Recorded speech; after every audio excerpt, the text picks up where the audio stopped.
because I'm interested in this part that it's, I mean, the first comment would be that this is great that you can find in his writing, you know, his this expertise, let's say, on what is going on, and that he can peel off this reality that seemingly it's natural to us. Other words, urban reality, right? There are forces behind it, shaping it, and we take it for granted, right? We don't question that. Now it's a different situation, but 50 years ago, there were very few people that could have an idea about how it works beneath of what we see. But it also works in the, not only in terms of physical layout of the city, right, and particular parts of it, but also in symbolic order of the city. That this the physical reality brings also all semiotics, right? And there's capitalism and economy and the profit would be the main factor playing there in terms of shaping those spaces, right? And excluding certain people from accessing them, right? But then, did he write something more about the symbolic layers which are included in those spaces? Other words, for example, let's say if we understand economy as a religion, right? Okay. And the banks as the temples, right? You know, how does it? Did he write anything about this? You know. Well, I think, in a sense, almost all of it is symbolic. You know, it's I'm dealing with science fiction, right? Most of what he wrote was in science fiction. He only wrote a handful of mainstream novels. So, interpreting him this way basically involves kind of decoding symbols. So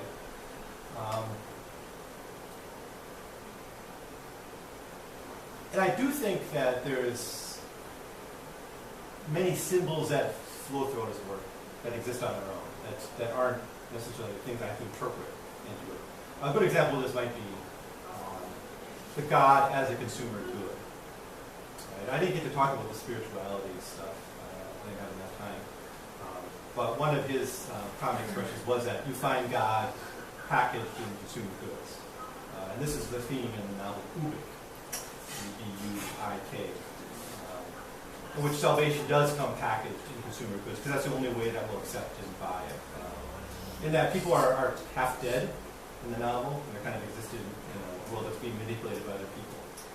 But their salvation comes through purchasing and the use of this consumer good. So in that sense, I think that becomes a symbol for the logic of consumerism. But I think it runs throughout all his work, kind of the video. Other questions?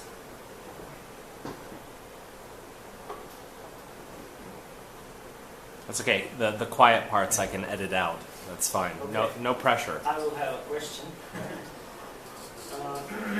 It's related to utopia. If we assume that utopia is already settled society, and Dick accepts the liquid modernity from Bauman, right? Yeah. How does he reconcile the liquidity and the unchangeable utopia? Okay.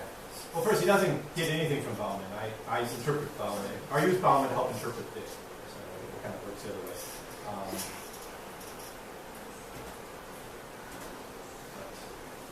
Now, with jumping in there, I kind of lost the specificity of your question. Liquid reality and utopia. Reality and the utopia, which is utopia. Sorry, yeah. Now, Dick is pretty consistently anti-utopian. And I actually think he misses the boat a little bit on the robot factory. I think he's too pessimistic about that. And I'm kind of with Kropotkin that technology can actually alleviate work and be a good thing if it's controlled by the people.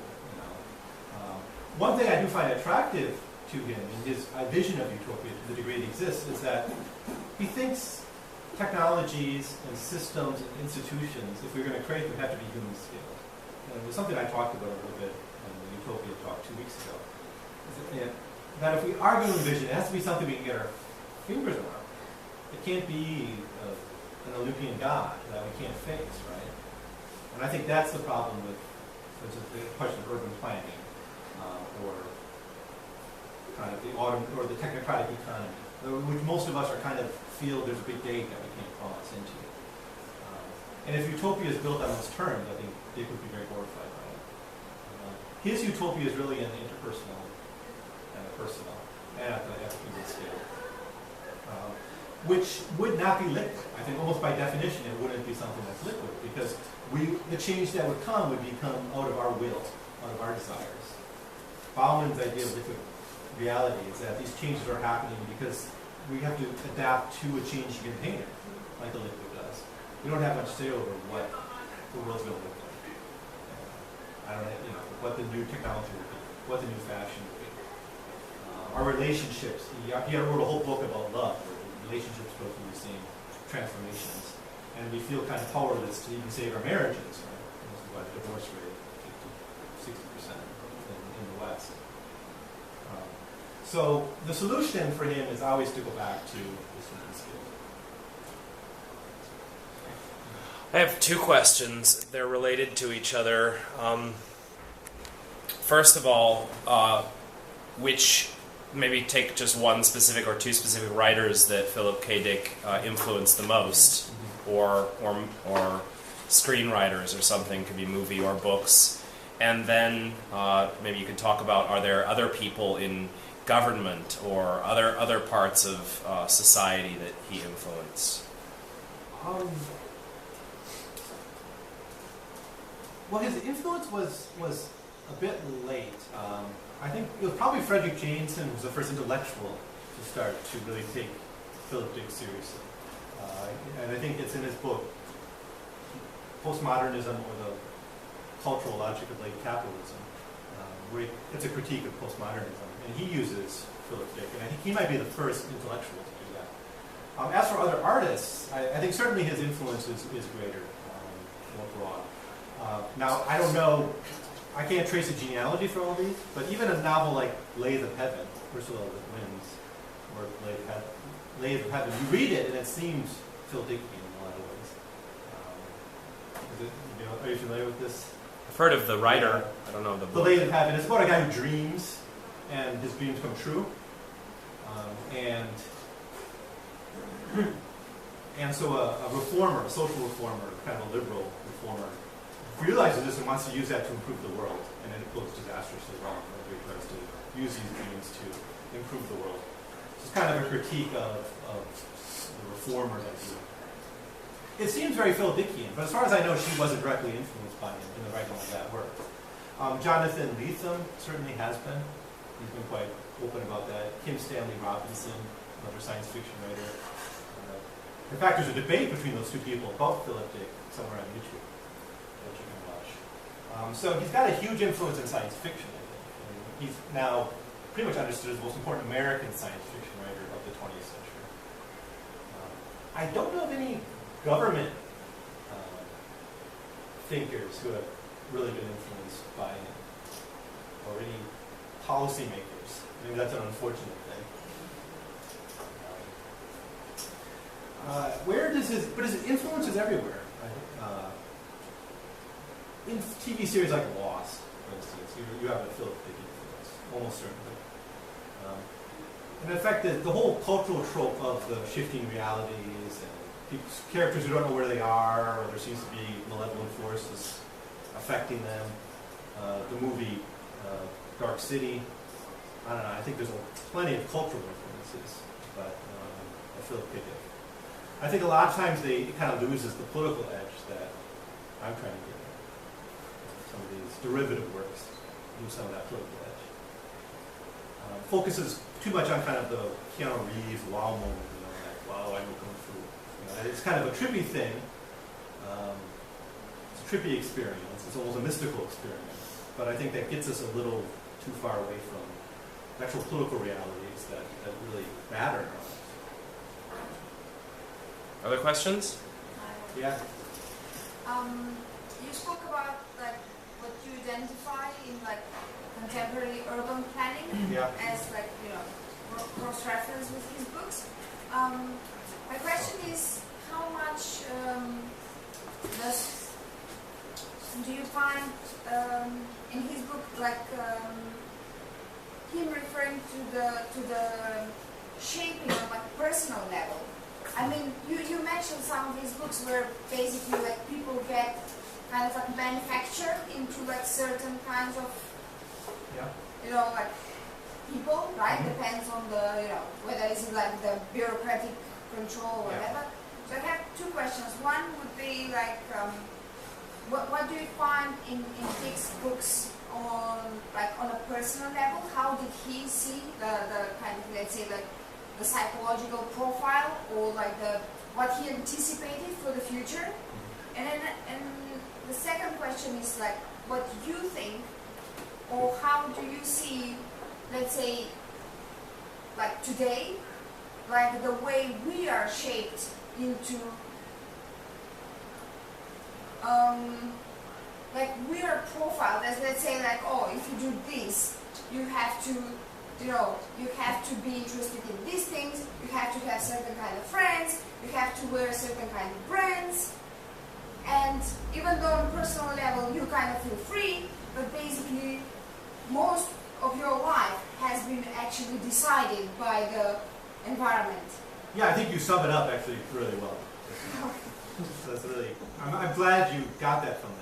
That's really summing up his view of kind of, if he had a philosophy of the individual, that's very close to it.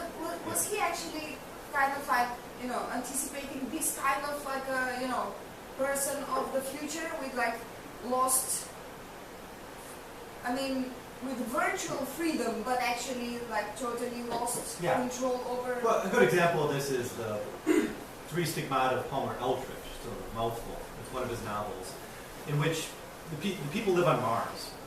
A bunch of people live on Mars, and it's just a horrible situation. Nothing grows. People survive on handouts from the UN, food drops. And so people basically, the only way they cope with this is they take a drug and then they play Barbie dolls.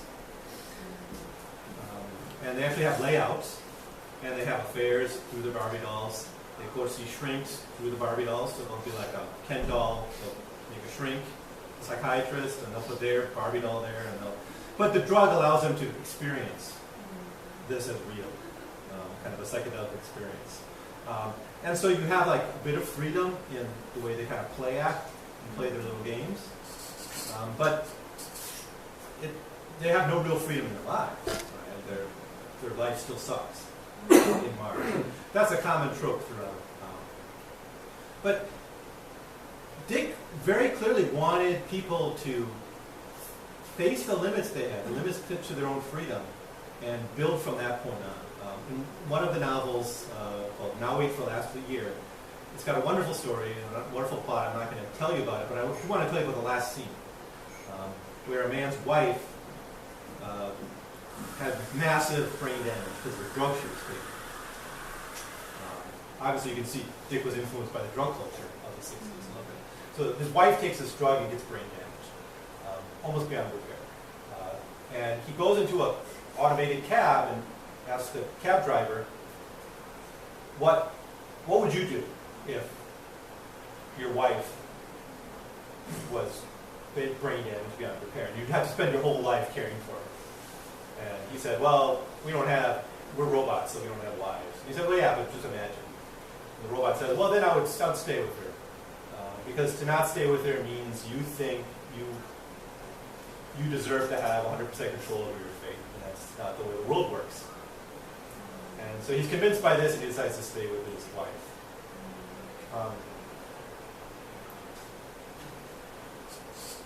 So the novel ends, what I'm trying to say here is the novel ends with a return to this personal connection between two people as where you really have to start. That's always responding to you too. He always thinks, human scale, the personal, something you get your head around, is where we have to start to build freedom. And that sometimes means accepting the world that we have. Before we can change it, we have to accept, I guess, the hand we've been dealt. But just generally, the interpersonal is a huge theme. I alluded to this before. I didn't want to get into the question of monogamy in marriage, but that is probably the most powerful theme in his work. Virtually every one of his novels has a broken or breaking marriage. He had himself 5 marriages that he went through, so a lot of this may have been, he's going through his own struggles with monogamy and with family, and he imposed a lot of that on his characters. But in this, even though it's where he's at his most pessimistic in a lot of ways, it's also where he's the most optimistic, because he always finds a way to find hope. He finds hope in these relationships, as often as not. It's not finding a new wife, though. He actually sees these people reconnect.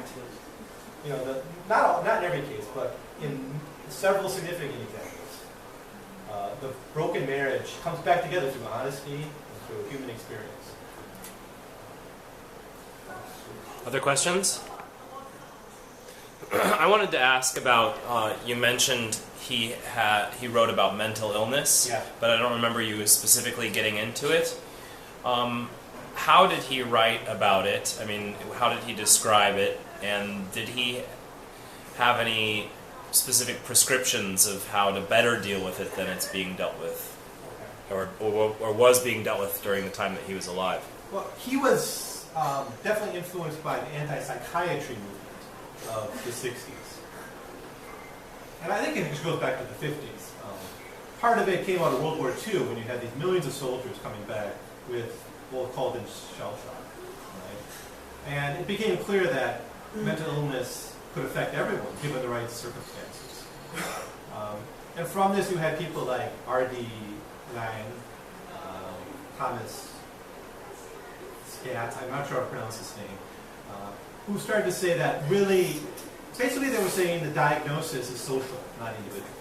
Right? That it's actually, it's a sick society that produces mentally ill people. This is a big part of the anti-psychiatry movement. The other part of it was that treatment often makes things worse. So you put someone in the asylum, in the institution, and that promotes kind of, mental illness, and that the institutions are sick.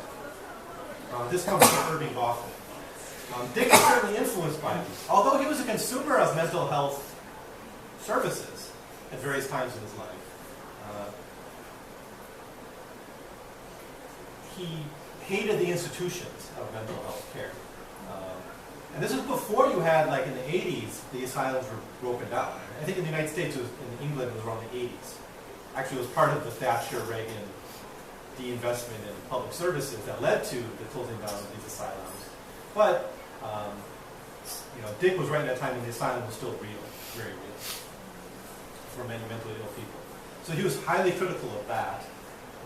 But I think he largely believed that societies themselves were the source of mental illness.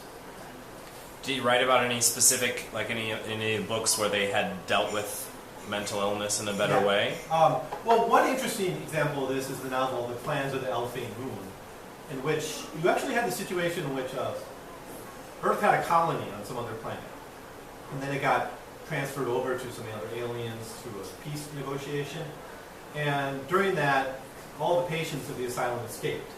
And so there was an asylum on this planet. The patients escaped, and a couple generations later, they're still there. But they took their different mental illnesses and formed them into clans. So you had the maniacs in one group, the schizophrenics in another group, the obsessive-compulsive in another group, and they actually performed different social functions. So the obsessive-compulsive became the bureaucrats, the maniacs became the soldiers, the paranoid became the politicians, the schizophrenics became the artists. Now this is a horribly simplistic view of mental illness. And it kind of trivializes what's really a traumatic and horrible thing that happened to you. Nevertheless, I think his point here was that basically our societies are groups of mentally ill people kind of patching together a functioning society. And maybe there's some truth to this. But there's a wonderful book, maybe not wonderful, but it's an interesting book called Snakes in Suits. My neighbor gave it to me. I never would have read it otherwise, but my neighbor gave it to me. And the argument of the book is that basically psychopaths do really good as bosses. And institutions tend to promote psychopaths into Psychopaths and sociopaths. Yeah, that they just do better in positions of power. And I don't know if it's true or not, but it kind of rests on the idea that there's actually a social function for certain mental illnesses. You know, the boss trope is best suited by this kind of person. No offense to any of the bosses that may be in this room. So there's that book. What else does he have? He has a few thought experiments about autism being a dislodgement in time. That's a novel called Martian Time Slip. He plays with the idea of perhaps precognition being a form of mental illness. I don't know if he really believed precognition was possible. He uses it so often, I suspect maybe he thought there was real examples of psychic powers and the ability to see the future. But in a couple of his works, he plays with the idea that someone who's mentally ill is actually just seeing the future. So if you have a fear of heights, it might be because you're really going to die when you fall from the ladders. And you're just predicting your death. But I think that Plans of the Alfane Moon is the most interesting thematically because it does explore this idea that our society itself is kind of mentally ill. Commonly, he has stories in which the vast majority of the human population is mentally ill or it's on some kind of medication. So I think he may predict the mass consumerism of mental illness, which I think we see today with the massive money spent in the West on antidepressants, the medicalization of our children, with ADHD and autism, things like that. And, a huge amount of money is spent medicating our kids, treating depression, things like that. And he kind of predicted that. I don't want him to look like a prophet. I think he was really rooted this argument in the anti-psychiatry movement of the 50s and 60s. Nevertheless, it's kind of uncanny how close he got to being right about that. Thanks. I'm not sure if I remember correctly, but he somehow predicted the circumstances of his own death. You remember this? About his own death. That he will be found lying down between his desk and the chair in his room because he got stroke, right? Yeah. Yeah, and he sort of sometime before that I don't know if he wrote about this or there was he dreamed about it, but there was something that he already noticed, and then it kind of ended up in that way that he saw. Well, let me start by saying I'm a complete materialist about this, but his experience is what he called 2373, which was in February and March. No, it's 2374. So it was February, March 1974. He had an experience where he thought he was getting information beamed into his brain from outside. He didn't know what that was. And he wrote about this. That's what the exegesis is. And he wrote a bunch of theological texts based on his experiences. He even wrote one of his more popular novels based on this.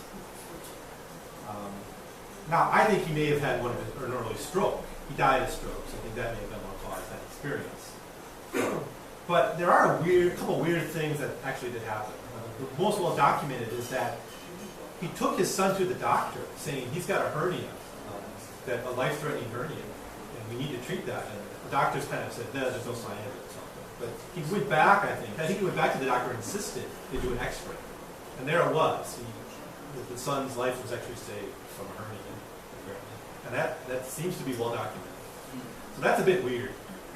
There's a few experiences like that. But I don't put much, I don't really believe in the supernatural at all. So I don't see how he could have predicted his own death. But some people are interested in this part of Philip Dick's life. And part of his popularity rests in thinking about these experiences he has. But you say he died between his desk and his chair. I mean, he probably spent a lot of time around his desk and his chair. He envisioned this scene, somehow. So yeah, there are a couple of weird things that some writers have really talked about. Maybe he really was a precog. I just don't believe telling the future is possible. He was also a heavy user of substances. Amphetamines mostly. Yeah, because writing books very quickly, right? Yeah. Especially in the 60s. That was my next question. He probably experimented in a lot. He had connections to throughout culture. I don't know if his use was beyond the pale at the time, or from. In fact, The Scanner Darkly is pretty much an anti-drug use novel. talks about how drugs destroyed his friends' lives, right, in the prologue, I think, or maybe the epilogue to that.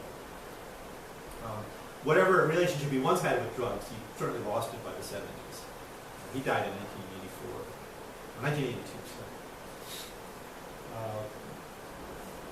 What else? Yeah, a friend of mine on a Facebook group, I'm a member of, the Philip Dick Facebook group, actually figured out all of his drug use, documented drug use. And it really wasn't a huge amount, except for the amphetamines. The amphetamines were what he relied on to. But those are prescription things. It's over-the-counter speed. So in the end, I would like to go back to political theory. Yeah. Like you mentioned anarchism once. So yeah. did he have any political theory like promoting in his novels? Like anarchism, one of them, or any other kind or something? Yeah, he wasn't an openly an anarchist. I do think there's a lot of anarchist ideas. I think his emphasis on the human scale community, on production for use, moving away from the big institutions to interpersonal relationships is very much an anarchist idea. He probably would have saw anarchists as just another group of radicals that's from the 60s that he didn't have much trust in. Yeah, he rejected both kind of Western democracy as failing and Soviet model. I get the sense he didn't trust any kind of political machine. But I do think his ideas, maybe he didn't go unaware of this, certainly. He never came out and said, I'm an anarchist. But I think his ideas are very close to anarchism if you dissect them. But he didn't want to accept both capitalism or socialism as alternatives. Yeah. I might want to argue that his visions of communism were really Cold War cliches as often as not. He really didn't have a very firm idea of what was really going on in the Soviet Union. Maybe no one at the time, in the West at least, did. So I don't want to accuse him of that. He certainly was anti-consumer capitalism, which he thought was anti-humanist. He was against technological automation. He more or less was opposed to workplace cultures, which he thought was pretty debilitating and horrible. I didn't talk that. I have a whole section in the book about boredom, and his characters are just bored of the commute, of the workplace life. Kind of like what David Graeber talked about with this bullshit job argument. You get these jobs that really don't have any meaning for you. He wanted to move towards human scale work, particularly crafting. He was very much interested in the idea that maybe we should have an economy based on people doing creative things, crafting, instead of mechanization. Question, as you say, as example that some group of people like with some type of mental disorder, or like we say, I would say the way of thinking build their own society, and then this society will interact with other societies. We can see like people of different nations build up their different values, and then they meet up. And what is the way that they should like establish the common truth, like how they should build like the society together for the common value? This is a big struggle of globalization, isn't it? Do we homogenize? Do we all become the same? Do we let Disney and McDonald's control the future, and so we all kind of become the same that way? I write a lot in the book about global governance. Do we pursue the imperial model of global governance, or the democratic social justice movement idea of global governance? We seem to want institutions that can take all of our different needs and interests and values and condense that into something that gives us power over our lives. But the historical models tend to be of empire, right? Like Rome or the British Empire, imposing a kind of order from the top. But it's something he does talk about a lot. I don't know if he has a really good answer for it. But I think the question of how we find order out of this diversity, and do we do that in a way that sustains that diversity and sustains everyone's values and gives everyone a reason to exist in the society and have some kind of say over their lives. I think that's the tension. That's the problem. All right, let's say thank you.